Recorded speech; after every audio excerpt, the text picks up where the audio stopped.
We are starting a multi-day project called an inquiry. This inquiry has a compelling question, which is here. If slavery was adequately addressed, would the Constitution have been created? That is a very large and broad question that you will be answering by the end of this inquiry. To help you get there, we have several steps. These supporting questions are the steps to get you to be able to answer the compelling question. The first supporting question is, what geographic and economic factors explain the importance of slavery? You'll have a day or so to work on that. The next question is, how did the Constitution directly and indirectly deal with slavery? You'll have several days to work on that. Supporting question number 3, should the framers of the Constitution take a firm stand on the legality of slavery? You'll have several days to work on that. Then, after we've gone through all of that work, your summative task, how do we know if you know your answers or not, will be a Socratic seminar. The Socratic seminar is something that Mr. DeZerto's social studies classes have been practicing since the beginning of the year, so that wouldn't be a problem. Ms. McLaren's people and other teachers might have a little bit less experience with it. Don't worry, it's not a sad thing. The taking informed action is also something that Mr. DeZerto's students are doing in their current event project. So all of that will look familiar to you. Now, the first thing that we're going to be doing to introduce you to the questions is a quote from the book The Quartet, Orchestrating the Second American Revolution. That is right up here. It's a quote by Benjamin Franklin. Now, the book itself talks about how 4 people, quartet, George Washington, Alexander Hamilton, and James Madison and John Jay, convinced the people of the United States of America to change their government, the Articles of Confederation, that basically was a group of 13 individual states, into a country that was really one single nation that had 13 states inside of it.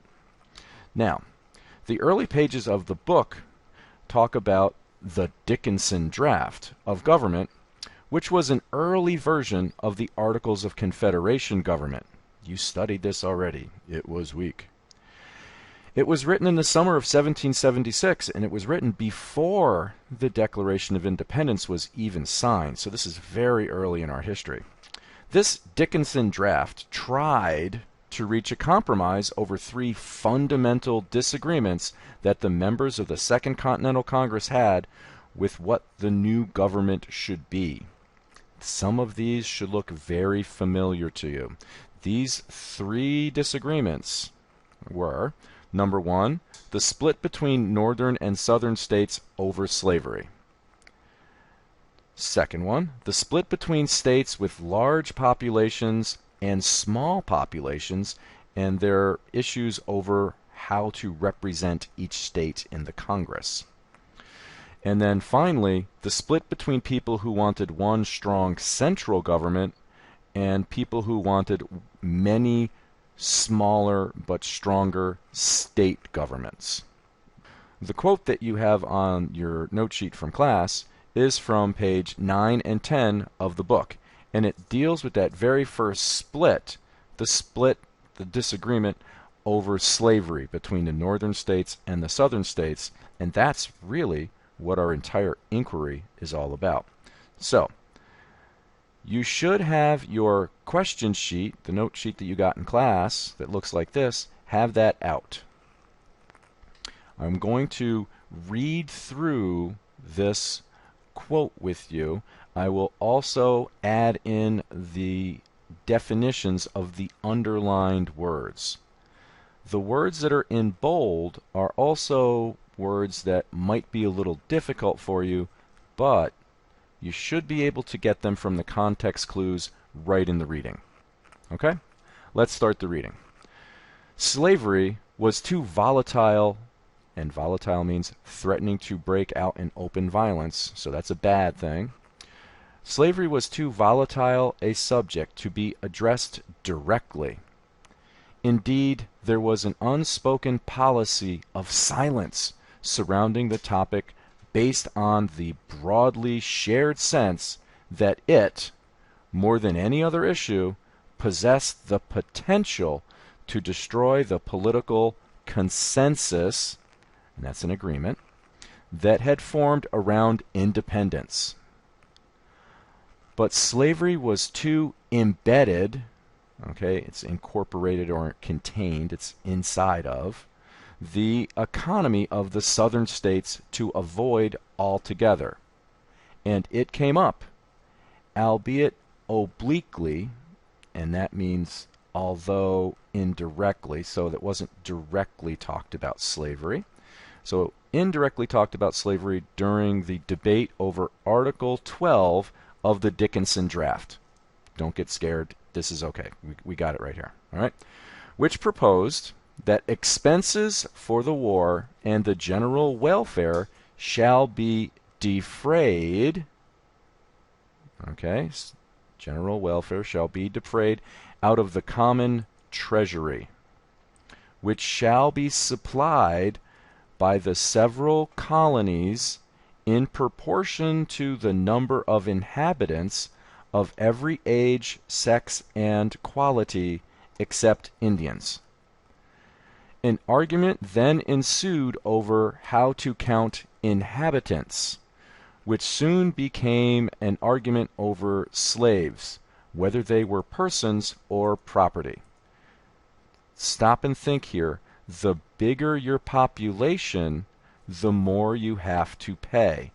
The smaller your population, the less you have to pay. That's going to be important for a little bit later here. Next paragraph. The delegates from the southern states insisted that slaves were property, not people, like horses and sheep, and therefore should not be counted as inhabitants. Benjamin Franklin countered this claim with an edgy joke, observing that slaves, the last time he looked, did not behave like sheep. Sheep will never make insurrections, and an insurrection is a violent uprising against authority or government. The South Carolina delegation, which did not find this funny, then issued the ultimate threat. If the northern states insisted on this point, there is an end of the Confederation. Let's get to the questions. You can work on these yourself. I'm just going to read them over and point out a few things. Question 1. According to the passage, why was there an, quote, unspoken policy of silence regarding the topic of slavery? So an unspoken policy of silence is this part right here, an unspoken policy of silence surrounding the topic. So your answer to that first question should be up here in this area. Number 2, what did delegates from the southern states consider slaves to be? They're talking about the delegates from the South down here in this paragraph.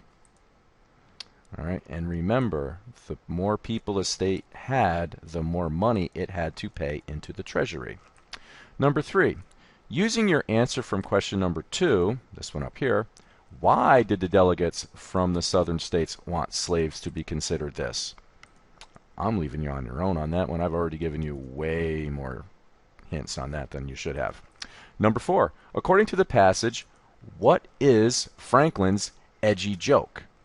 So you go back up here to the edgy joke, and we're looking for you to explain and to write down what his joke was. What was the joke? What was he talking about there? Number 5, if the northern states didn't agree on the view of slaves as property, hint to question number 2, the South Carolina delegation warned that they would issue the ultimate threat at the end and end the Confederation. What is the meaning of this? So that's right at the very end here, talking about the end of the Confederation. Number 6, why would an end of the Confederation encourage Northerners to adopt the Southerners' position. All right, so you're writing all this information down fully, completely, complete sentences, doing the best and explaining what you need to explain. Just as a quick heads up, you should be prepared for some type of an assessment on this material, the reading, the vocab, and the questions in our next class. It might be different from one class to another class. It might look different between Miss McLaren's class and Mr. Deserto's class, but be ready for some kind of an assessment on this. Now remember, you can stop and pause and rewind anything in this movie that you want, so please use that to help yourself out to get a good, thorough, honest answer with integrity. Thank you.